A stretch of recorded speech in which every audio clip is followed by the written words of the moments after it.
So for today's video, tayo ay mag-a-apply through online. Ayan, nakita nyo ako ay nagbi-video para sa aking video introduction at nagsisend ng resume. Tinatamad ako mag-voice over, kaya na bahala manood. Ayun lang.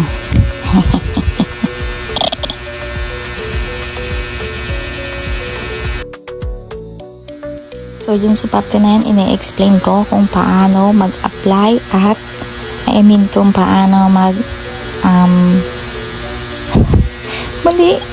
Ang ine-explain ko kasi dyan, kung ano yung naging experience ko as kindergarten teacher nung ako'y nag-i-internship pa lamang sa Commonwealth Elementary School and sa Veterans Area 1 Child Development Center at saka sa Smart Angels School of Quezon City.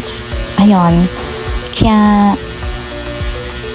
dapat ini-explain natin kung ano yung mga naging experience natin ba para sa ating future purposes ba, kung tayo ay matatanggap ba, ganon.